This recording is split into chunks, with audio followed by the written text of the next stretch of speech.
एक लाल किताब में कॉन्सेप्ट है धर्मी कुंडली। धर्मी कुंडली का मतलब होता है कि ऐसी कुंडली, भले ही आपकी कुंडली बुरी तरीके से खराब हो गई हो, सारे प्लैनेट खराब हो गए हो, सूर्य भी पीड़ित हो, चंद्रमा भी खराब हो, जुपिटर भी खराब हो, सब कुछ हो। जुपिटर से याद आया, नवनीत जी, आपका जुपिटर खराब नहीं हो सकता, क्योंकि अब जुपिटर आपका मार्स के साथ में है। मार्स के साथ में जुपिटर बहुत अच्छी पोजीशन पे होता है। ठीक है, आगे जब जुपिटर का पढ़ेंगे प्रेडिक्शन, उसमें आपको समझ में आएगा। ठीक है। हाँ, तो धर्मी कुंडली क्या होता है? धर्मी कुंडली में सैटर्न और जुपिटर, ये जब एक साथ आ जाते हैं कुंडली में, किसी भी हाउस में बैठ सकते हैं, किसी भी हाउस में बैठे हों, 1 से लेकर 12 तक सैटर्न और जुपिटर अगर दोनों एक साथ बैठे हुए हैं कुंडली में, तो फिर वो कुंडली धर्मी कुंडली बन जाती है। इसका मतलब ये हुआ कि कुंडली में चाहे जितने बुरे योग हों, फिर वो बुरे योग आपको उतना परेशान नहीं करेंगे। जब शनि और जुपिटर एक साथ आ जाते हैं, रीजन क्या है? आपने कच्चा चना देखा है? चना, चना ब्लैक कलर का होता है, वो जी सर। शनि का रूप होता है। लेकिन जब चने को भून दिया जाता है और ऊपर का जब छिलका निकाल दिया जाता है, तो पीले रंग का निकलता है, वो वो जुपिटर बन जुपिटर हो जाता है। जाते हैं। तो सैटर्न और जुपिटर एक ही प्लैनेट है। मतलब कहने का मतलब उनकी जो काम करने का कॉन्सेप्ट है, तरीका है, वो लगभग लगभग एक है, इसलिए वो एक ही प्लैनेट माने जाते हैं। इसलिए जुपिटर, देखिए जुपिटर क्या है? जुपिटर जो है हमारी आइडियोलॉजी है, धर्म है, और अ, इसका जुपिटर का जो काम करने का जो तरीका है ना, वो धार्मिक है, और एक मतलब एक अच्छे वे में काम करने, जुपिटर का जो है एक अच्छे वे में काम करता है जुपिटर। सैटर्न का काम करने का क्या है? सैटर्न चुस्त है, चालाक है, वो अपने काम को करने के लिए किसी भी हद तक जाएगा, किसी भी तरीके की चालाकी कर सकता है, किसी भी तरीके से अपने काम को कर सकता है। जब भी सैटर्न और जुपिटर का मेल होता है, तो ऐसे लोग स्मगलर स्मगलर भी बन जाते हैं, मतलब बुरे कामों से भी पैसा कमाते हैं। जुपिटर सर हो मेरे गया में है। प्रॉस्पेरिटी, जुपिटर हो गया प्रॉस्पेरिटी, पैसा। सैटर्न हो गया चुस्ती, चालाकी, किसी भी तरीके से पैसा आना चाहिए उस आदमी के पास। तो जब भी आप देखोगे सैटर्न और जुपिटर की युति जब भी होती है, इसका एक यही रीजन है कि जन्म कुंडली में चाहे जितने बेकार प्लैनेट बुरी अवस्था में बैठे हों, लेकिन जब भी सैटर्न और जुपिटर एक साथ में होंगे, तो उस व्यक्ति के अंदर पैसे कमाने के गुण अच्छे से आ जाएंगे, चाहे वो किसी भी तरीके से वो पैसे कमाए। किसी अगर गवर्नमेंट ऑफिसर के अगर चार्ट में जुपिटर और इसका सैटर्न का अगर मेल है, तो आप पाओगे कि वो अंडर द टेबल इनकम बहुत कमाता है, वो इधर उधर से पैसे बहुत कमा लेता है, किसी भी तरीके से उसके अंदर चुस्ती चालाकी से पैसे कमाने के गुण आ जाते हैं। तो ये लगभग लगभग जब आदमी के अंदर पैसे कमाने के गुण होंगे, आदमी के पास में पैसा आएगा, ठीक है, वो उस काम करने का उसका तरीका सही होगा, तो चाहे जितने कुंडली में गुण मतलब दोष हो, आदमी के पास पैसा है तो वैसे ही सब अपने आप को वो सही कर लेगा।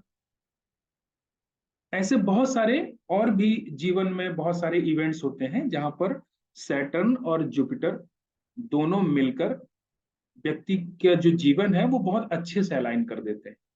इसलिए जब भी शनि और जुपिटर एक साथ होंगे, तो कुंडली धर्मी बन जाती है, और बहुत बुरे योग होने के बावजूद भी जो है अच्छे रिजल्ट आपको मिलते हैं।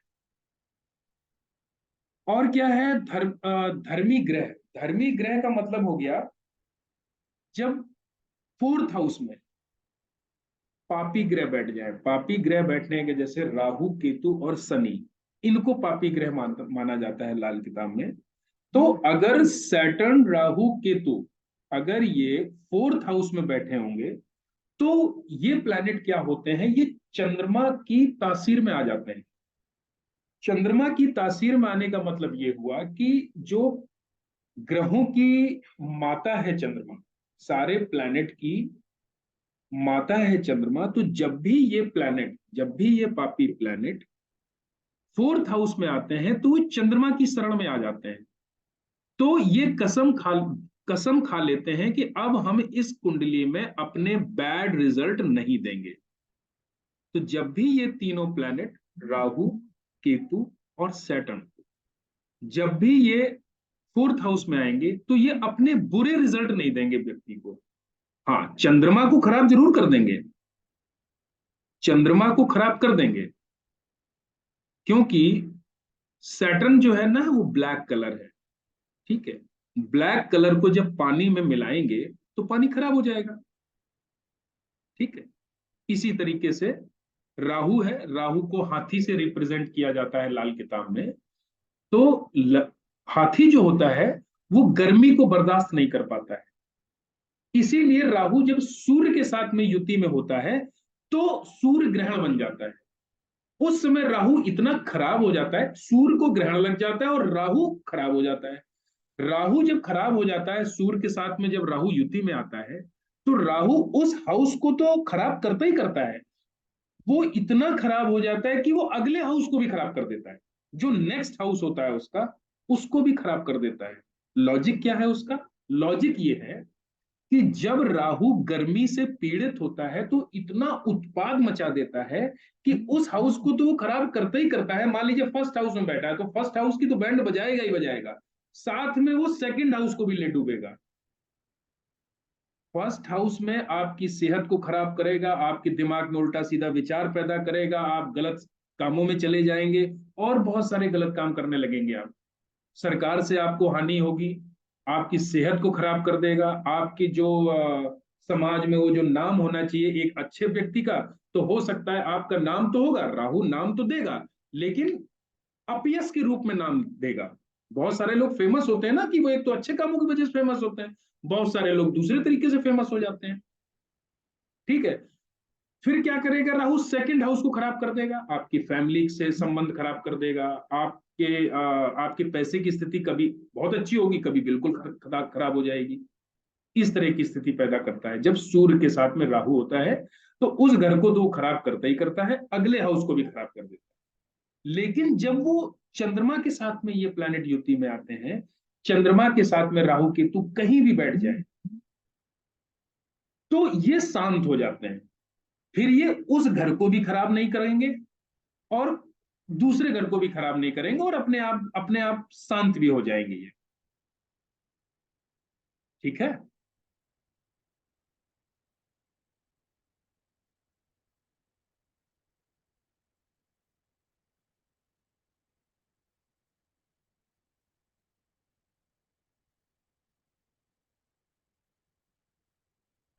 लेकिन चंद्रमा को ये खराब कर देते हैं।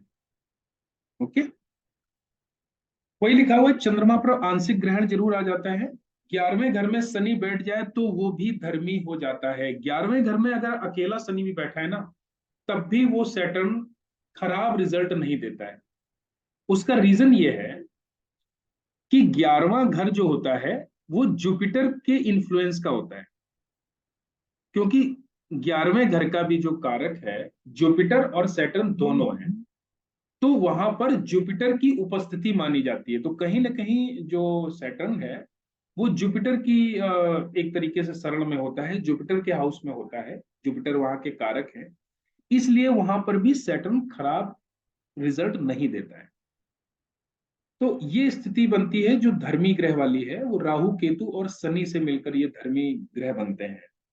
तो जब भी हम आगे कुंडली जब हम देखेंगे, अगर कुंडली में बहुत सारे बुरे योग भी हैं और अगर हमारी दृष्टि अगर चली जाती है कि गुरु और शनि साथ में है, तो ये आप कंफर्म हो जाएंगे कि इस व्यक्ति को बहुत ज्यादा खराब रिजल्ट नहीं मिलेंगे। भले ही कुंडली चाहे जितनी खराब हो, लेकिन टाइम टू टाइम जो है इसको हील होता रहेगा, इसको गुरु और जुपिटर इसको बचा लेंगे, बहुत बुरी स्थिति में नहीं जाने देंगे। ठीक है, ये होता है धर्मी कुंडली का मतलब।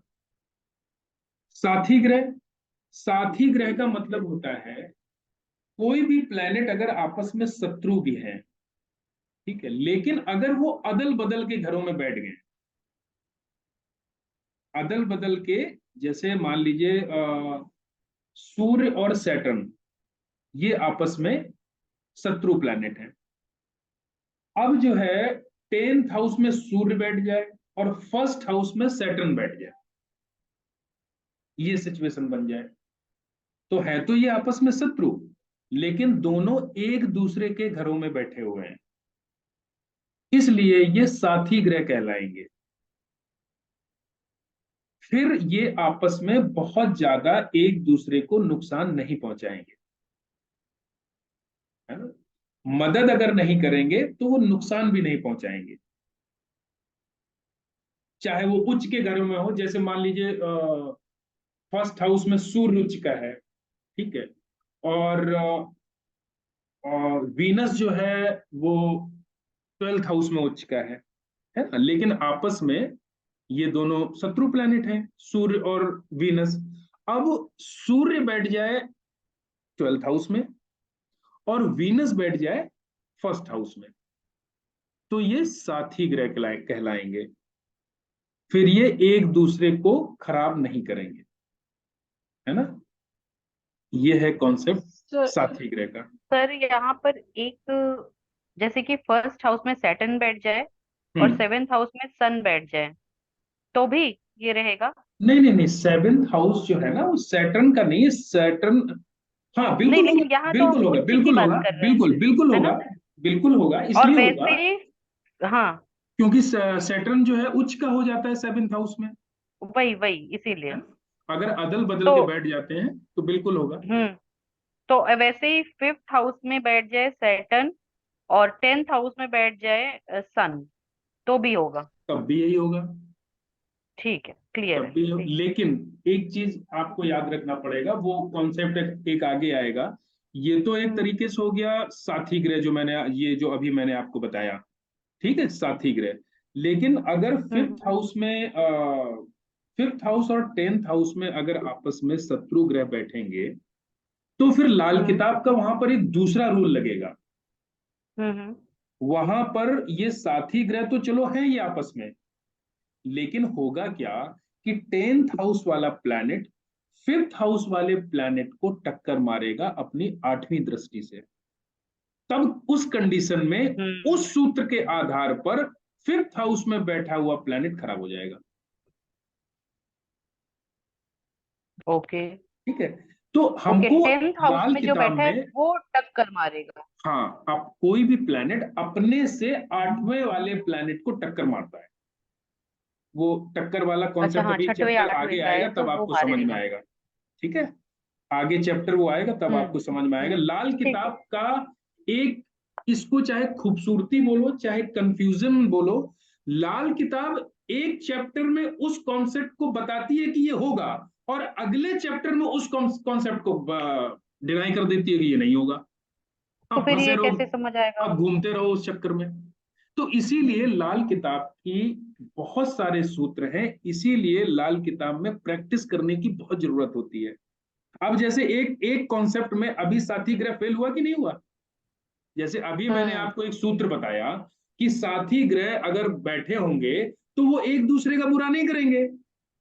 अब नेक्स्ट चैप्टर जब लाल किताब का आएगा, जब टक्कर वाला आएगा, तो उसमें आप देखो कि ये साथी ग्रह भी है लेकिन जो है ये टक्कर से खराब हो गया। अब मतलब क्या हुआ, मतलब ये हुआ कि एक खूबसूरत सा बच्चा, एकदम गोरा चिट्टा बेहतरीन बच्चा आपके सामने बैठा है, लेकिन उसको मार मार के कोई लाल कर दे, तो उसका चेहरा बिगड़ गया ना। तो ये वही मतलब है कि आपस में साथी ग्रह बैठे हैं बहुत अच्छी पोजीशन में, लेकिन दूसरी तरफ जो है ऐसी टक्कर पड़ी कि वो साथी ग्रह बैठा है लेकिन वो खराब हो गया। तो वो अच्छे समझे मेरी बात रिजल्ट को। नहीं देगा। हाँ, तो इस ऐसे लाल किताब में आगे बहुत सारे आपको ऐसे सूत्र मिलेंगे कि एक एक तरफ तो आपको लगेगा कि अच्छा वाह वाह कितनी अच्छी पोजीशन में ये प्लेनेट बैठा हुआ है, और जैसे आपके दिमाग में दूसरा रूल आएगा तब आप सोचोगे लो ये तो बहुत अच्छी कंडीशन में बैठा हुआ था, ये तो बेकार हो गया, है ना। अब जैसे, बिल्कुल। जैसे एग्जाम्पल है, एक एग्जाम्पल और देता हूँ। 9th हाउस में अगर जुपिटर बैठा हो तो आप क्या कहोगे उसको। बहुत बढ़िया। बहुत बढ़िया। हम्म 9th हाउस में जुपिटर होना बहुत बढ़िया हो गया, लेकिन बिल्कुल। अगर 12th हाउस में कोई प्लैनेट नहीं है तो ये जुपिटर कभी अच्छा नहीं हो सकता। ऐसा आदमी सदा बीमार रहेगा, कुछ ना कुछ उसको रोग लगे ही रहेंगे। क्यों सर? ये आप देखोगे आगे, जब हम लोग कुंडली का अध्ययन करेंगे तो ये सब आपको चीजें सामने देखने को मिलेंगी। 9th हाउस में जुपिटर हो, 1st हाउस में कोई प्लैनेट ना हो, लगन खाली हो, ऐसे आदमी के हम्म। पैरों में घुटनों में हमेशा समस्याएं मिलेंगी। सर ये सब हम आगे पढ़ेंगे ना, ये सारे जो आप रूल्स बता रहे हैं हाँ, अभी, ये सब कि पढ़ेंगे ऐसा अभी। होगा तो ऐसा अभी होगा, तो ऐसा होगा तो अभी ऐसा। तो लाल किताब आपके सामने जो, ये जो 2 3 4 दिन जो मैंने टाइम गुजारा है, ये मान के चलो कि ये अभी 10% भी नहीं हुआ है। ये तो मैं आपको ग्रामर बता रहा हूँ कि ये चीज आपको याद रहे, अभी वो स्टार्ट ही नहीं हुई है लाल किताब। हम्म। अभी तो मैं ग्रामर समझा रहा हूँ आपको, ठीक है। अभी ठीक है ये सर, सब हम ठीक है। लोग पढ़ेंगे अभी। घर कैसे देखे जाते हैं, जैसे केपी में कॉम्बिनेशन बनते हैं, इसी तरह लाल किताब में भी कॉम्बिनेशन बनते हैं। एक घर को देख के हम प्रिडिक्शन नहीं कर सकते हैं। 4th हाउस में बैठे हुए जुपिटर को देख के हम नहीं कर सकते कि वाह वाह वाह जुपिटर बहुत अच्छा है। हमको 4th हम्म। हाउस के साथ में हमको 8th हाउस को भी देखना पड़ेगा, हमको 2nd हाउस को भी देखना पड़ेगा, ठीक है। ओके। तो बहुत सारी चीज हम अभी आगे सब सीखेंगे, ठीक। कायम ग्रह, कायम ग्रह वो होता है कि मान लीजिए जन्म कुंडली में कोई प्लैनेट अपने उच्च के घर में बैठा है, ठीक है। जैसे मान लीजिए चंद्रमा जो है 2nd हाउस में बैठा है। अब 2nd हाउस में चंद्रमा बैठा है, लेकिन चंद्रमा यहां पर अकेला होना चाहिए, चंद्रमा को कोई देख ना रहा हो, चंद्रमा अकेला बैठा हो, किसी की दृष्टि यहां पर ना हो, तो उस ग्रह को कायम ग्रह माना जाएगा। तो ऐसा प्लैनेट अपने सबसे अच्छे रिजल्ट देता है कुंडली में। जैसे जुपिटर, जुपिटर 4th हाउस में बैठा हुआ है, उच्च का जुपिटर है, बहुत अच्छी कंडीशन में जुपिटर है, लेकिन ये जुपिटर को अकेला होना चाहिए। हम्म। जुपिटर यहां पर अकेला हो, तब ये कंडीशन बनेगी जुपिटर की बहुत अच्छी। सर अभी जो आपने सूत्र बताया कि 9th घर में हो और 1 में ना हो कोई प्लेनेट और 12 में ना हो कोई प्लेनेट, तो जुपिटर यहाँ पे अच्छे रिजल्ट नहीं देगा। लेकिन अगर 9th तो उसका अपना घर हो गया, हम्म। तो वहां पे और उस पे कोई दृष्टि नहीं पड़ रही, तब फिर ये चीज अप्लाई नहीं होगी। वो ही मानेंगे जो आपने अभी थोड़ी देर जस्ट पहले अभी बताया। मैंने जस्ट पहले साथी ग्रह में एक कॉन्सेप्ट बताया था ना आपको, हाँ, वो सेम यही तोड़ लगेगा देंगे यहाँ ना। पर। भले ही वो एक हिसाब से वो प्लैनेट बहुत अच्छी कंडीशन में है, हम्म। लेकिन एक्सेप्शंस देखने पड़ेंगे यहाँ। लेकिन होगा क्या, देखिए, जब भी आपके सामने कोई कुंडली आएगी, आपसे किसी ने कहा कि जो है मैं मेरी हमेशा सेहत खराब रहती है, आपने देखा कि जुपिटर उसका 9th हाउस में है और हम्म। 12वां घर खाली है, आपको तुरंत सूत्र याद आ गया कि अच्छा इसकी तबीयत इस वजह से गड़बड़ रहती है। तो इमीडिएटली आपको 12th हाउस में कुछ ना कुछ उसको बैठाना होगा। ट्रीटमेंट देना पड़ेगा, या जुपिटर को हमको वहां से हटाना पड़ेगा, या 12th हाउस में हमको वहां पर ट्रीटमेंट देना पड़ेगा, ठीक है। तो ये बहुत सारे अभी सूत्र हैं, अभी तो सिंपल एक शुरुआत है, ये ग्रामर है, ये एक कहते नहीं है बेस, जो जैसे हम पराशरी में बेस नहीं पढ़ते हैं कि आ, ये सूर्य मेष राशि में बैठा है तो क्या रिजल्ट देगा, ये वही ग्रामर हम्म। स्टार्ट हो रही है लाल किताब की। तो ये चीजें बस आपके दिमाग में होनी चाहिए। तो कायम ग्रह वही कायम होगा, उसी को अच्छा माना जाएगा जो अपने उच्च के घरों में हो, अपने मालिक घरों में हो, या अपने पक्के घरों में हो। जैसे सूर्य मान लीजिए 1st हाउस में है, अब सूर्य अगर यहां पर अकेला होगा, बहुत अच्छे रिजल्ट देगा, क्योंकि वो कायम ग्रह है, ना उसको कोई देख रहा है और किसी भी तरीके से वो पीड़ित नहीं हो रहा है। मंगल अगर 1st हाउस में होगा, अकेला होगा, बहुत अच्छे रिजल्ट देगा, क्योंकि ये मंगल का अपना ही घर है, मालिक है उस घर का। मंगल 8th हाउस में होगा, अगर वो कहीं से पीड़ित नहीं हो रहा होगा, वो उस 8th मंगल पर किसी की कोई दृष्टि नहीं होगी, बहुत अच्छे रिजल्ट देगा, खराब रिजल्ट नहीं देगा। अब अगर मंगल के साथ में सैटर्न आ गया, अब मंगल गड़बड़ हो जाएगा यहां पर, क्योंकि वो कायम ग्रह नहीं रहा। कायम ग्रह अपने रिजल्ट बहुत अच्छे देते हैं जन्म कुंडली में, ठीक है। और जो भी कायम ग्रह होता है, अगर मान लीजिए उसका हमको उपाय करना पड़ जाए, ठीक है, पहली बात तो उसका उपाय नहीं करना पड़ेगा, क्योंकि वो हमको बैड रिजल्ट नहीं देता है ना। लेकिन अगर वो किसी भी तरीके से मान लीजिए कोई नीच का है, वो भी कायम ग्रह कहलाएगा। कोई भी प्लैनेट उच्च के घर में हो, अपने मालिक के घरों में हो, अपने पक्के घर में हो, और नीच के घरों में हो, जैसे चंद्रमा 8th हाउस में हो, तो वो भी कायम ग्रह माना जाएगा, बशर्ते चंद्रमा को कोई देख ना रहा हो। अब मान लीजिए हमको यहाँ पे चंद्रमा का उपाय करना पड़ जाए, तो हम चंद्रमा का डायरेक्ट उपाय नहीं करेंगे, हमको दूसरी ट्रिक अपनानी पड़ेगी, या फिर हम उसके जिससे चंद्रमा मिलकर बना है उसका हम उपाय करेंगे। सूर्य और बृहस्पति से मिलकर चंद्रमा बना होता है, तो हम इन दोनों की एनर्जी को हटाएंगे वहां से, इसमें से एक की एनर्जी को, सूर्य को हम हटाएंगे वहां से, क्योंकि जुपिटर तो 8th हाउस में बहुत अच्छे रिजल्ट देता है। 8th हाउस का जुपिटर, उसको भगवान शिव की संज्ञा दी गई है।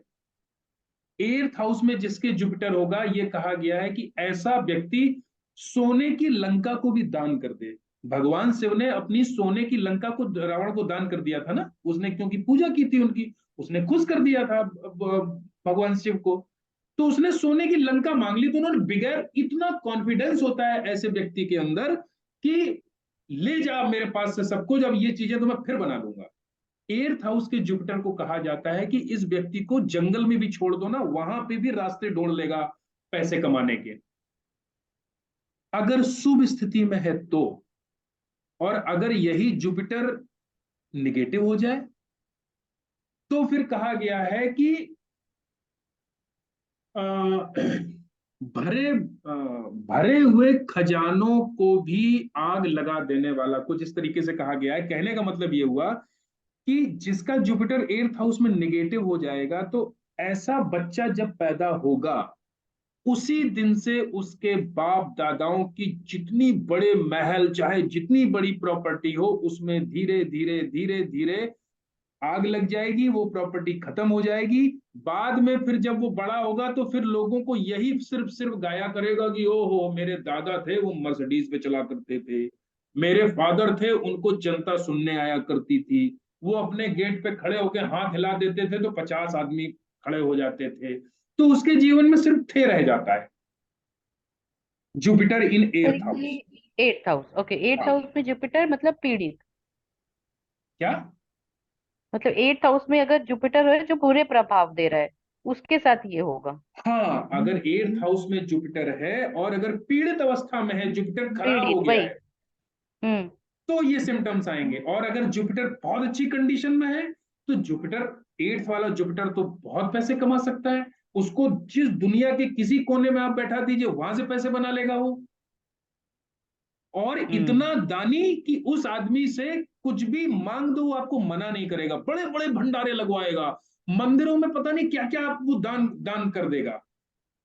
वो दान करने से पहले सोचेगा भी नहीं कि ये मुझे दान करना चाहिए कि नहीं करना चाहिए। इतना अच्छा 8th हाउस का जुपिटर, ठीक है। अकेले बैठे हो तो।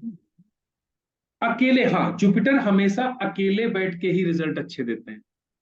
जुपिटर अकेला होगा तो बहुत अच्छे रिजल्ट देगा, लेकिन ये सिचुएशन बदल भी जाती है। जुपिटर को देखने के लिए हमको चंद्रमा, सूर्य और मंगल की स्थिति को भी देखना होता है। अगर कुंडली में जुपिटर बहुत अच्छी कंडीशन में है और सूर्य भी बहुत अच्छी कंडीशन में है, तो ऐसा व्यक्ति इतना बड़ा ज्योतिषी बन सकता है कि वो जो मुंह से निकालेगा वो सही हो जाएगा। ऐसे लोग, लोगों को सलाहकार ऐसे लोगों के बनते हैं जो बड़े बड़े रजवाड़े होते थे, ऐसे लोगों को जिसका जुपिटर अच्छा होता था और सूर्य भी अच्छा होता था, वो राजा के मंत्री हुआ करते थे।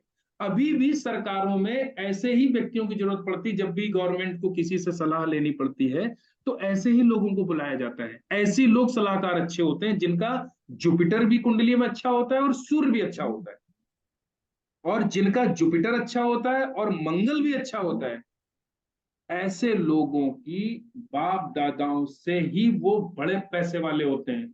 जमींदारों मतलब जमींदारी होती है उनके घरों में, बड़े पैसों के मालिक होते हैं जिनका जुपिटर अच्छा होता है और मार्स अच्छा होता है। और ऐसे आपने देखा होगा कुछ देखो नेता तो बहुत लोग बन जाते हैं, लेकिन कुछ नेता ऐसे होते हैं ना कि जिनके पीछे आदमी आंख बंद करके चलता है और एक इशारे पे लोग अपनी जान भी दे सकते हैं। तो उनकी कुंडली में यही योग होता है, उनका जुपिटर भी अच्छा होता है और मार्स भी अच्छा होता है। वो नेता ऐसे होते हैं जिनके पीछे लोग आंख बंद करके चलते हैं, उनका ये योग होता है। जुपिटर और मार्स दोनों बहुत अच्छी कंडीशन में होते हैं कुंडली में, है ना। तो एक प्लैनेट को देखने के लिए बहुत सारी चीजें देखनी होती हैं, वो हम सब धीरे धीरे समझेंगे आगे। ठीक है, ओके। ठीक है। एक मुकाबले का ग्रह ये कॉन्सेप्ट है। जैसे मान लीजिए मुकाबले का ग्रह ये होता है, जैसे मान लीजिए दो प्लैनेट हैं, वो आपस में दोस्त हैं, लेकिन उनकी जड़ में शत्रु ग्रह बैठ जाए आपस में। जैसे एग्जांपल, जैसे मान लीजिए सूर्य और बुध, ठीक है, ये आपस में दोस्त है। तो सूर्य का जो जड़ हो गई वो फर्स्ट हाउस हो गई, फर्स्ट हाउस पक्का घर है सूर्य का, और बुध का हो गया सिक्स हाउस। ठीक है, अब इन घरों में मान लीजिए सूर्य फर्स्ट हाउस में बैठ जाए जुपिटर, और सिक्स हाउस में बैठ जाए वीनस, तो ये दोनों आपस में शत्रु ग्रह है ना, वीनस और जुपिटर। तो क्या कहा गया है कि अब सूर्य और बुध भी आपस में दोस्त नहीं रहेंगे, वो भी शत्रुता निभाएंगे। सो इट्स नॉट नेसेसरी कि सन का दुश्मन हो, नहीं, कोई इट्स जरूरी जस्ट नहीं जो है, बैठे कोई हुए जरूरी हैं नहीं वो है आपस में जो दुश्मनी बैठे है। हुए वो आपस में शत्रु हो। कोई भी प्लेनेट जो आपस में दोस्त है, जैसे फर्स्ट हाउस का जो जड़ है वो सूर्य की जड़ है, सेकंड हाउस जुपिटर की जड़ है। ठीक है, सूर्य और जुपिटर आपस में दोस्त है, फ्रेंड है आपस में। अब यहां पर इन दो घरों में एक घर में राहु बैठ जाए और एक घर में वीनस बैठ जाए, तो दोनों आपस में शत्रु प्लेनेट है। तो इस कंडीशन में अब सूर्य और बृहस्पति भी आपस में शत्रुता निभाएंगे। ठीक है, ये है इसका कॉन्सेप्ट। वही एग्जाम्पल यहां पर दिया है, जैसे बुध और शुक्र आपस में दोस्त हैं, शुक्र और सूर्य आपस में शत्रु हैं। अब इनकी जड़ों में यहाँ पर शुक्र के जड़ में सूर्य बैठ जाए और यहाँ वीनस बैठ जाए, तो ये आपस में शत्रु हैं। तो अब जो है शुक्र और बुध भी आपस में शत्रु हो जाएंगे। वही कॉन्सेप्ट है। दरमियानी ग्रह जो हमने 35 साला चक्कर में पढ़ा था, 35 साला चक्कर में दशाओं के बीच में वो जो अंतरदशा नहीं आती है, यप। जी सर। हाँ, ये उन्हीं को दरमियानी ग्रह बोलते हैं। तो कहने का मतलब ये है कि जब भी किसी प्लेनेट की दशा आएगी या वर्ष फल में वो जिस खाने में आएगा, मैं मान लीजिए जुपिटर जो है इस साल वर्ष फल में फर्स्ट हाउस में आया। अब जुपिटर के जो दरमियानी ग्रह है वो है केतु, गुरु और सूर्य। ठीक है, हम्म। तो इस साल फर्स्ट ईयर में जो जुपिटर के जो रिजल्ट हैं वो पहले केतु की प्लेसमेंट के आधार पे आएंगे। पहले 4 महीना मान लीजिए केतु सिक्स हाउस में बैठा हुआ है, तो पहले 4 महीने केतु सिक्स हाउस के रिजल्ट देगा। फिर जुपिटर जिस खाने में आया होगा, मान लीजिए जुपिटर फोर्थ हाउस में आया है, फिर उसके बाद में जुपिटर फिर फोर्थ हाउस के रिजल्ट देगा, और लास्ट में सूर्य की जहां पर प्लेसमेंट होगी, फिर वो जुपिटर लास्ट में सूर्य के रिजल्ट देगा, सूर्य जिस खाने में बैठा है। मान लीजिए जुपिटर या कोई भी प्लैनेट जो वर्ष फल में, जैसे जुपिटर वर्ष फल में फोर्थ हाउस में आया, और जुपिटर के जो दरमियानी ग्रह हैं वो है केतु, गुरु और सूर्य। तो सबसे पहले इस साल जुपिटर है बेटा, कौन सा चार्जर, ये लो, उसमें डाल दो। तो शुरुआत में जुपिटर पहले 4 महीने केतु के रिजल्ट देगा, केतु जिस हाउस में बैठा होगा। केतु मान लीजिए 6 हाउस में बैठा है, अब 6 हाउस में केतु जो है वो नीच का माना जाता है। तो केतु जब भी 6 हाउस में होगा, और भी प्लैनेट कॉम्बिनेशन बनते हैं, लेकिन एक जनरल जो सिम्टम्स आ सकते हैं, तो केतु अगर 6 हाउस में बैठा होगा तो आपके घुटनों में, कमर के नीचे एरिया में प्रॉब्लम देगा ये। तो कहीं ना कहीं आपको 4 महीने इस केतु के सिम्टम्स आपको झेलने पड़ सकते हैं। फिर अगले 4 महीने गुरु की प्लेसमेंट जहां पर होगी, गुरु फोर्थ हाउस, बहुत अच्छे रिजल्ट माना जाता है। इसको राजा विक्रमादित्य की श्रेणी दी गई है, जिनसे संवत स्टार्ट हुआ था। हर जो जो उसके दिमाग में आएगा, जो वो करना चाहता है वो पूरा करेगा। और अगर इस पीरियड में इस व्यक्ति को सूर्य का भी सपोर्ट मिल जाए, इस वर्ष फल में सूर्य भी अच्छी कंडीशन में बैठा हो, मंगल भी बहुत अच्छी कंडीशन में बैठा हो, और मून भी बहुत अच्छी कंडीशन में अगर बैठा हो, तो इन 4 महीनों में व्यक्ति जिस काम में एफर्ट डालेगा, जिस काम की कोशिश करेगा करने की, वो 100% उसका पूरा हो जाएगा। और अगले 4 महीने सूर्य जिस हाउस में बैठा होगा वो वहां के रिजल्ट देगा।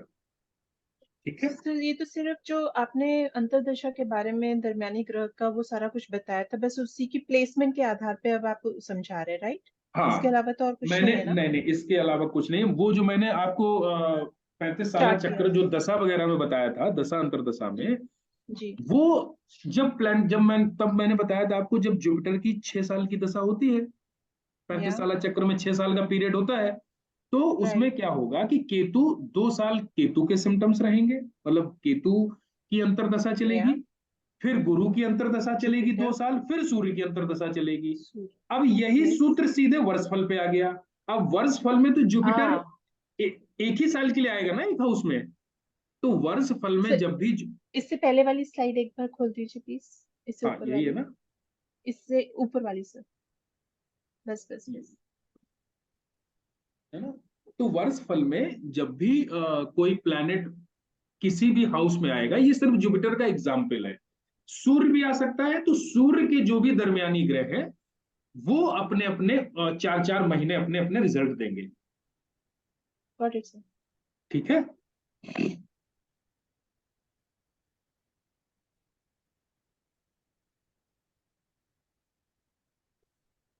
सर तो किस्मत ये का ये ग्रह। था ना कि वर्ष, एक सेकेंड सॉरी, जी वर्षफल में हम कैसे देखेंगे कि वो कैसे रिजल्ट देंगे?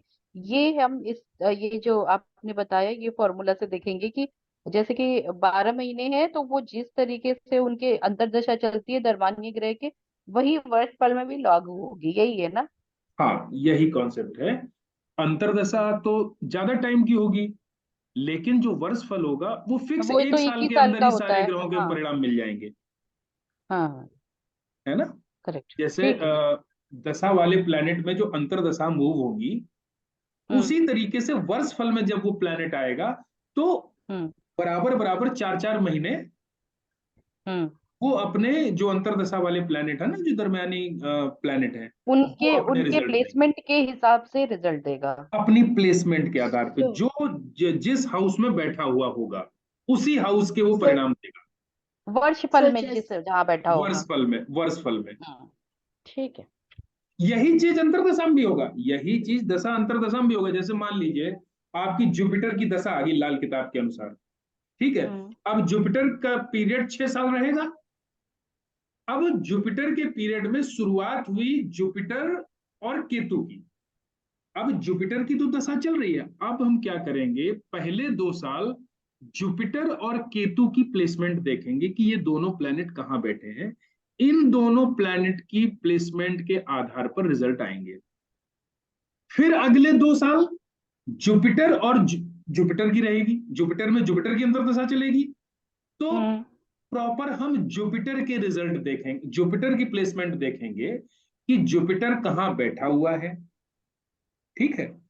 और हम्म जुपिटर, फिर जो प्रोडिक्शन का तो चैप्टर आगे आएगा, फिर जुपिटर किन किन घरों के इन्फ्लुएंस में है उस साल, ठीक है। ये भी देखेंगे, साथ में हम्म वर्षफल भी देखना होता है, साथ में हमको बर्थ चार्ट भी देखना होता है, दोनों चार्ट सर हम देखेंगे। जब आप ये बता रहे हैं तो एक चीज दिमाग में आ रही है, जैसे घड़ी के अंदर वो जो गरारियां होती हैं, दो, एक बड़ी एक छोटी, तो हम्म, जो दशा अंतरदशा है वो दो बड़ी और मीडियम हो गई, और वर्षफल जो हो गई सबसे छोटी हो गई, तो तीनों बिल्कुल एक साथ चल करेक्ट, रही हैं। बिल्कुल करेक्ट। हमको प्रिडिक्शन जो भी करनी है हमको तीनों को देख के करना है। सबसे पहले मान लीजिए कोई चार्ट आपके पास में आया, ठीक है। सबसे पहले आपको देखना है, जैसी चार्ट आया तो सबसे पहले तो आप उसको लाल किताब कुंडली बनाओगे, लाल किताब के अनुसार देखोगे।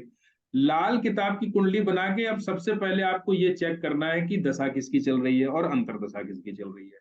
अब दशा और अंतर्दशा जिसकी चल रही होगी उसी के उस टाइम सिम्टम्स आ रहे होंगे और 100% वो वही क्वेश्चन लेके आपके पास में आया होगा। अब हमको ये देखना है कि मान लीजिए उस प्लैनेट की दशा चल रही है, जैसे मान लीजिए राहु की दशा चल रही है, ठीक है। राहु की दशा चल रही है और अंतर्दशा उसकी केतु की चल रही है, हम्म ठीक है। तो राहु केतु को हमको सबसे पहले देखना है जन्म कुंडली में कि राहु हम्म केतु अच्छे कंडीशन में है कि बुरी कंडीशन में है। अगर राहु केतु अच्छी कंडीशन में होंगे तब तो उसको बहुत कुछ मिल रहा होगा।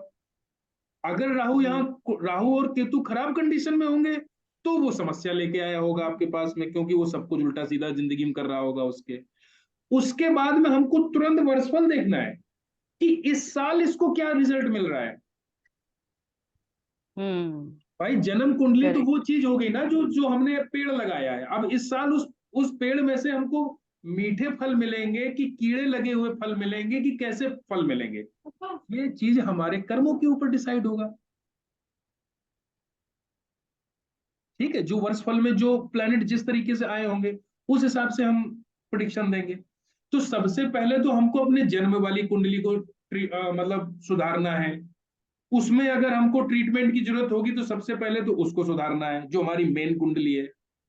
जब वो कुंडली सुधर जाएगी तब हमको वर्ष फल में जब बीच बीच में प्रॉब्लम आएगी तो वर्ष फल वाले हमको उपाय करने पड़ेंगे। कोई जरूरी नहीं है कि जुपिटर हमारा जो है लग्न, मतलब जो मेन हमारा बर्थ चार्ट है उसमें अगर बहुत अच्छी पोजीशन में है तो कोई जरूरी नहीं है कि जिंदगी भर वो हर वर्ष फल में वो हमारे लिए अच्छा होगा। हाँ, वो शुभ हम्म होगा, ये तो पक्का है कि वो शुभ होगा, क्योंकि आपके बर्थ चार्ट में वो शुभ कंडीशन में बैठा है। अगर तो वर्ष फल में भी अगर वो किसी भी घर में बैठा होगा तो वो शुभ ही माना जाएगा। लेकिन शुभ होने के बावजूद वो किसी न किसी वजह से खराब भी तो हो सकता है, किसी हो सकता है नेगेटिव प्लेनेट का इन्फ्लुएंस आ रहा हो उसके ऊपर। सर यही यही जो आपने बोला, जैसे वो बहुत अच्छा है हमारी जन्म कुंडली में, लेकिन वर्ष फल में वो किसी ऐसी जगह बैठ गया है जिसकी वजह से वो जरूरी नहीं है कि अच्छे फल दे, तो यही है वर्ष फल का। यही यही मतलब है, लेकिन फिर हम्म भी उसकी तासीर शुभ होगी। कहने का मेरा ओ मतलब ये है कि जैसे मान लीजिए हमारे बर्थ चार्ट में चंद्रमा शुभ कंडीशन में बैठा हुआ, हमने हर तरीके से चेक कर लिया और ये निष्कर्ष निकाल लिया चंद्रमा बहुत ही शुभ प्लेनेट है हमारी कुंडली में, ठीक है। हम्म अब जो है मान लीजिए हमारे बर्थ चार्ट में चंद्रमा सेकंड हाउस में बैठा हुआ है, उच्च का बैठा हुआ है और हम्म बहुत कायम, मतलब पूरी तरीके से कायम ग्रह है और इस पर किसी भी उसका इन्फ्लुएंस नहीं है, तो हम ये मानते हैं कि चंद्रमा शुभ है।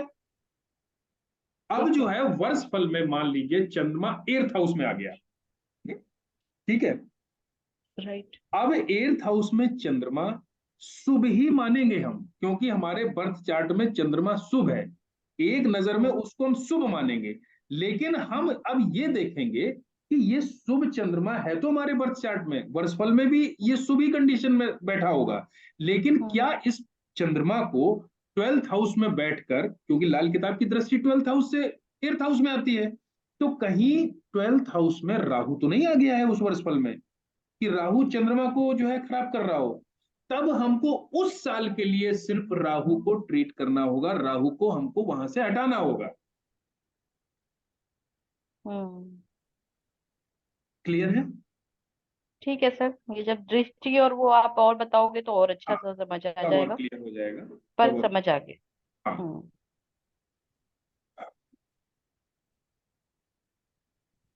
अपने चार्ट में कभी कभी होता क्या है कि हमको ये देखना होता है कि कौन सा हम ऐसा काम करें जो हमारे लिए शुभ हो, किस ग्रह से संबंधित हम काम करें, ये बहुत सारा कंफ्यूजन होता है आदमी को।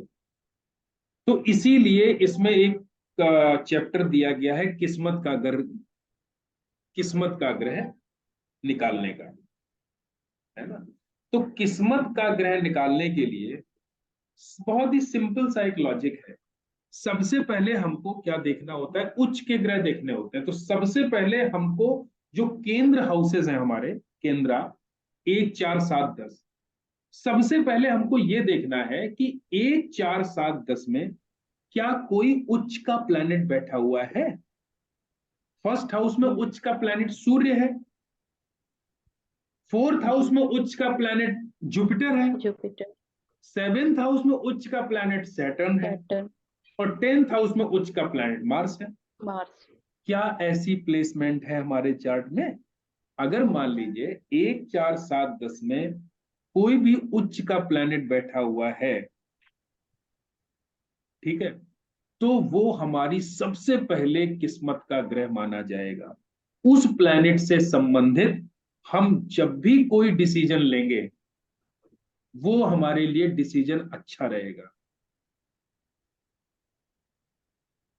अगर मान लीजिए कोई उच्च का प्लैनेट नहीं बैठा हुआ है, तो 1 4 7 10 में कोई मालिक ग्रह बैठा हुआ है उस हाउस का, जैसे फर्स्ट हाउस में मंगल बैठा हो, 4th हाउस में चंद्रमा बैठा हो, 7th हाउस में वीनस बैठा हो,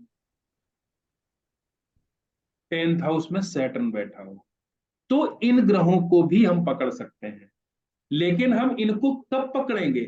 जब हमको 1 4 7 10 में उच्च के ग्रह नहीं मिलेंगे, तब तब बनेगा ये मालिक ग्रह हमारी किस्मत के ग्रह। जब एक फॉर्मूला सबसे पहला जब हम लगाएंगे, जब वो हमारे बर्थ चार्ट में नहीं मिलेगा, तब हम दूसरा फॉर्मूला लगाएंगे। अगर हमको पहले फार्मूले में ही अगर हमको किस्मत का ग्रह मिल जाता है, तो हमारे लिए किस्मत का ग्रह वही माना जाएगा।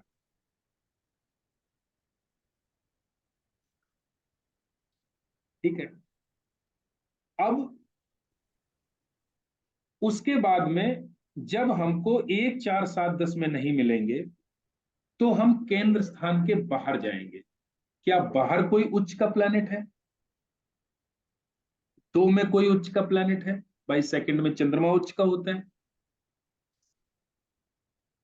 है ना?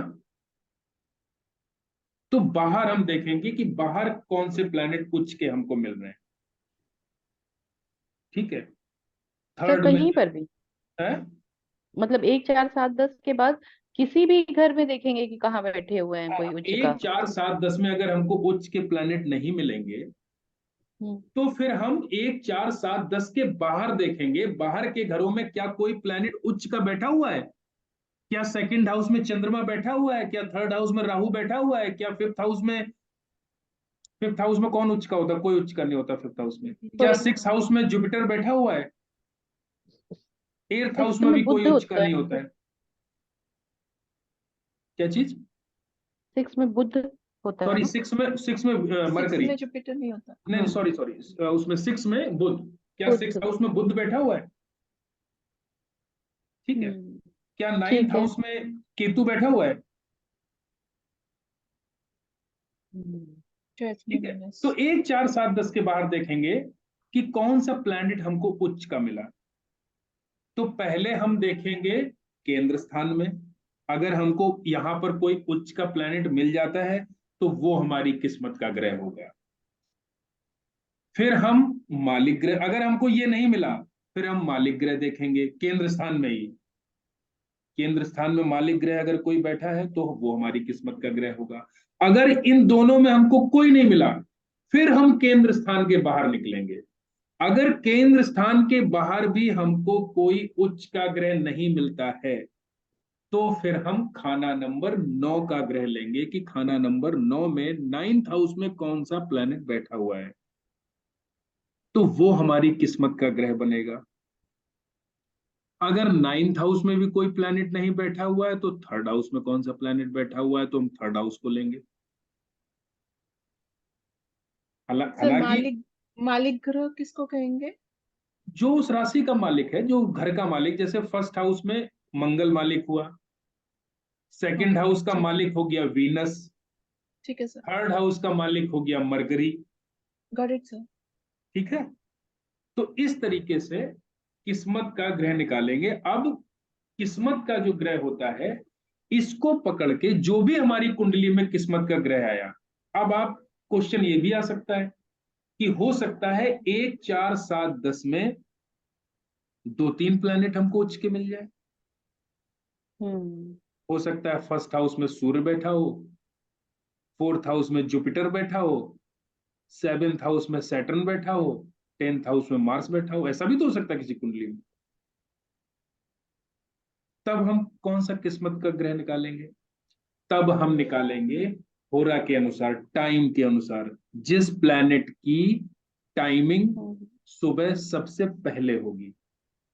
तो 1 4 7 10 में किस प्लैनेट की टाइमिंग सबसे पहले आई थी? क्या बताया था मैंने आपको? सबसे केतु। पहले की शुरुआत होती है केतु से, केतु केतु। 3:30 बजे से लेके 6 बजे तक। लेकिन हम्म। 1 4 7 10 में ये केतु तो उच्च का है नहीं, नहीं। जुपिटर है 6 से 8 बजे के बीच में। तो हमारी किस्मत का ग्रह बनेगा जुपिटर, ओके। जो दिन के समय के हिसाब से जो पहले नंबर पर आएगा। ठीक है, जब एक ठीक से है सर। ज्यादा हमको किस्मत के ग्रह अगर हमको मिल जाए जन्म कुंडली में, तो हमको टाइम के अनुसार दिन में जो पहले जिसका टाइम होगा वो हम लेंगे, वो माना जाएगा हमारी किस्मत का ग्रह। हम्म। ठीक है, इस तरीके से हम ठीक। निकालेंगे किस्मत का ग्रह। तो इस स्लाइड को आप रीड कर लीजिएगा। अगर खाना नंबर 3 में भी ना मिले तो 11th हाउस को देखना है। 11th हाउस में जो प्लेनेट होगा वो हमारी किस्मत का ग्रह होगा। अगर मान लीजिए 11th हाउस में नहीं मिलता है तो 5th हाउस में होगा। 5th हाउस में कोई प्लेनेट बैठा होगा वो हमारी किस्मत का ग्रह बनेगा। 5th हाउस में भी कोई प्लेनेट ना हो तो 2nd हाउस को हम देखेंगे। 2nd हाउस में भी अगर कोई प्लेनेट नहीं मिला तो हम 6th हाउस पे जाएंगे। 6th हाउस में कौन सा प्लेनेट बैठा है वो हमारी किस्मत का ग्रह बनेगा। तो मेरे ख्याल से इतने कॉन्सेप्ट में अब तक मिल जाएगा कोई ना कोई, हाँ हाँ है बिल्कुल, ना, कुछ क्योंकि कहीं तो बहुत बैठा सारे ही होगा ऑप्शन सर। है। किसी को दुखी नहीं किया गया है यहाँ पर। वर्स्ट से वर्स्ट बुरी कंडीशन में भी उसको किस्मत का ग्रह मिल जाएगा। ठीक है, ओके। मैंने इस पिछली इन क्लास में ग्रहों का दान नहीं करना है सर, ये हाँ भी भाई, एक है, इसका जो मतलब जो प्लेनेट आपकी किस्मत का ग्रह। जो हम्म। प्लेनेट आपकी किस्मत का ग्रह बनेगा उसका दान हम क्यों करेंगे? उसका दान नहीं करेंगे ना, हम्म। वो दान नहीं किया जाएगा, क्योंकि वो तो प्लेनेट तो आपको सर अच्छे किस्मत के रिजल्ट ग्रह दे का रहा है। क्या मतलब है? क्या चीज? अच्छा, तो इसका मतलब है कि कभी भी दशांतर दशा जब आएगी उस किस्मत के ग्रह की तो वो अच्छी होनी चाहिए आपके लिए, हाँ बिल्कुल, ऐसा? बिल्कुल। अच्छा। ठीक है, ठीक है सर, क्लियर है। ये हो गया किस्मत का ग्रह निकालना। पिछली क्लास में मैंने आपसे कहा था कि मैं आपको बताऊंगा कि एक 10वां ग्रह भी होता है जो जन्म कुंडली में छुपा हुआ रूप में काम करता है आपके बर्थ चार्ट में। सर जी धोखे सर, का ग्रह, बोला। है? धोखे का ग्रह। नहीं नहीं, धोखे का ग्रह दूसरा है। वो धोखे का ग्रह है, ये धोखा नहीं देगा आपको। ये आपको खराब भी रिजल्ट दे सकता है और अच्छे रिजल्ट भी दे सकता है। ये जन्म कुंडली का धूलिका का 10वां ग्रह होता है आपका।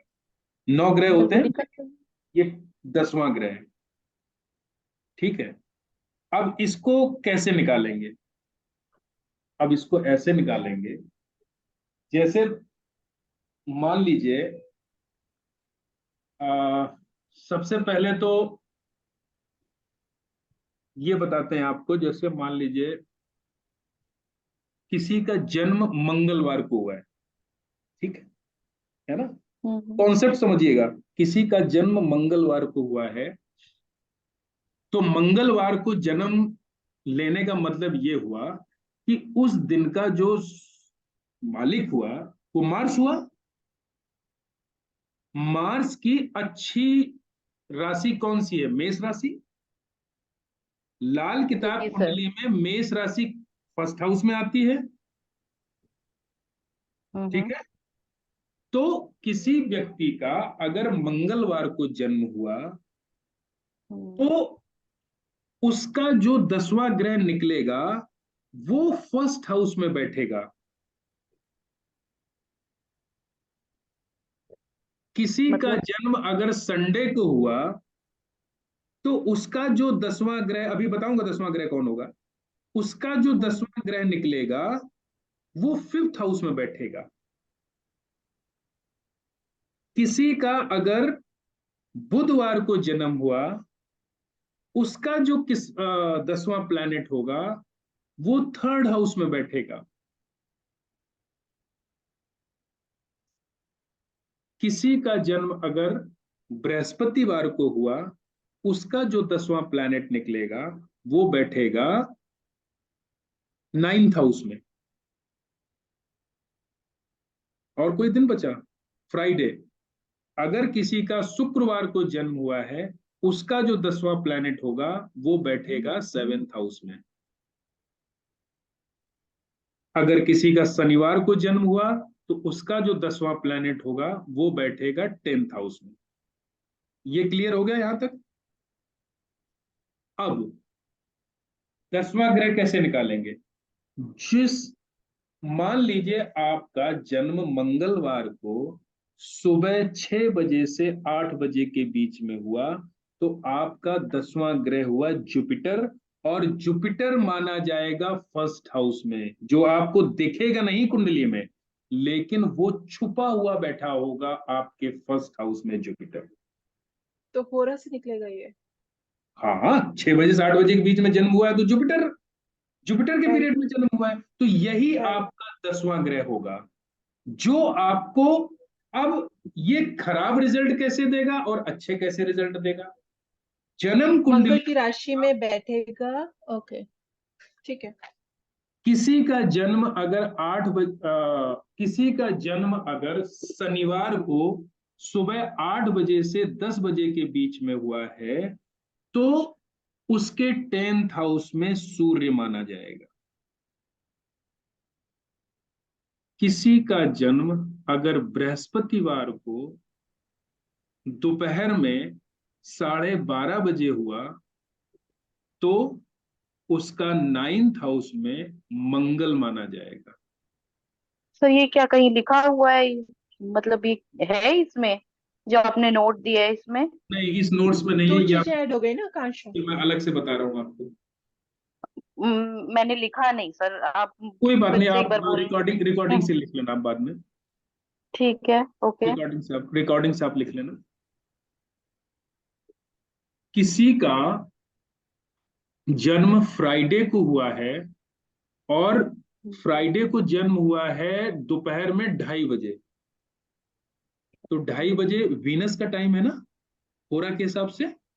तो उसका शुक्र 10वां ग्रह हुआ और वो सेवेंथ हाउस में प्लेस माना जाएगा। क्लियर है? ये इतना है सबको? यस। मुझे नहीं समझ आया सर ये।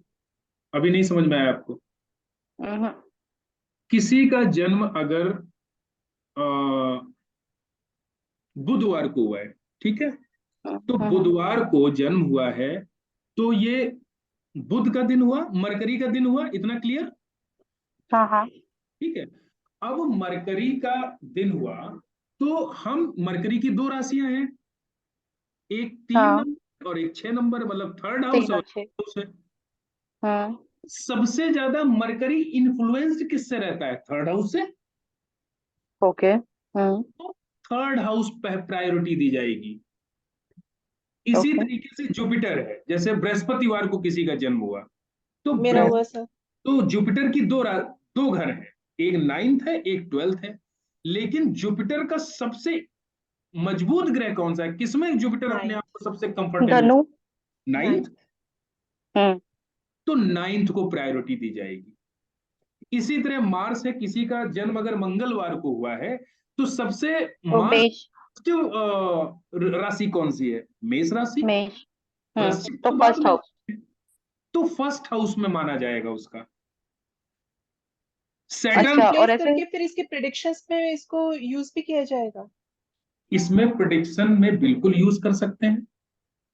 अब हम्म। अब जैसे किसी का शनिवार को जन्म हुआ, तो हाँ, मैं वही बोलने शनि जा की रही राशि थी। कौन सी है जो सबसे ज्यादा मतलब मूल इन्फ्लुएंस? त्रिकोण कुंभ। एक्वेरियस। मकर। कुंभ। कुंभ। हम्म। हम्म, मकर ना, सर कर्त्रिकोण। कुंभ कुंभ सर। मूल त्रिकोण है। मूल त्रिकोण के हिसाब से नहीं कुंभ नहीं हुई नहीं, ना सर। मूल त्रिकोण है जरूर, लेकिन हम्म। सैटर्न जो है ना, वो मकर राशि में ज्यादा अपने आप को वो समझता है। अच्छा, क्योंकि वो 10th हाउस में होता है तब। क्योंकि वो 10th टेंथ उसकी हाउस में, वजह वो से। कर्म कारक है। तो सबसे पहले सैटर्न को याद ठीक है। आते ही सबसे पहले हम मकर राशि को कर्म लेंगे, की याद आती है। है ओके। ना। तो इसका मतलब हम 10th हाउस लेंगे। हम 10th हाउस लेंगे। ओके। अब ये तो हो गया मतलब उसका हाउसेस। हाउसेस का। हम्म। अब हमको प्लैनेट डिसाइड करना है कि हमारा 10वां ग्रह है कौन सा। तो हम होरा के हिसाब से लेंगे। अब अगर किसी का जन्म रात में हुआ है, शनिवार को रात में हुआ है, हम्म। तो उसका सैटर्न 10th हाउस में माना जाएगा। भले ही उसकी जन्म कुंडली में 10th हाउस में कोई भी प्लेनेट बैठा हो, सूर्य बैठा हो, आपको सूर्य दिख रहा हो, लेकिन ओके। आप ये जरूर पाओगे कि उसके बर्थ चार्ट में सैटर्न 10th का इंफ्लुएंस है उसकी बॉडी में, उसकी बॉडी लैंग्वेज में, उसके काम में, उसके चरित्र में। आप ये हम्म। पाओगे। हम्म। और आपका अगर दिन जन्म में हुआ है उसका आपका जन्म जन्म तो आपका जन्म किस दिन हुआ है? वेंसडे। बुधवार को। कितने बजे? रात को ही। रात को। तो थर्ड हाउस में आपका सैटर्न, थर्ड हाउस में सैटर्न आपका माना जाएगा। अब थर्ड हाउस का सैटर्न जो होता है ना, तो कहीं ना हम्म। कहीं थर्ड हाउस के सैटर्न के ट्रेट्स, आपके सिम्टम्स, आपके काम में, आपके व्यवहार में, आपके जीवन में ये देखने को मिलेंगे। ठीक है। ओके। इस तरीके ठीक से है। इसको हमको लेना है। अब ये रिजल्ट हमको, ये हम कैसे डिसाइड करेंगे कि ये प्लैनेट हमारे लिए फ्रूटफुल है कि निगेटिव है? ये कैसे हम्म। डिसाइड करेंगे? ये हम डिसाइड करेंगे अपने ओरिजिनल प्लैनेट को देख के। जैसे मान लीजिए ये हमने अभी थर्ड हाउस में आपके सैटर्न को बैठाया, हमने 10वां हम्म। ग्रह जो छुपा हुआ ग्रह है वो थर्ड हाउस हम्म। का सैटर्न माना। अब ये हमारे लिए अच्छा है कि बुरा है, इसके लिए हमको अपने बर्थ चार्ट में सैटर्न को देखना होगा कि सैटर्न हमारा किस कंडीशन में बैठा हुआ है।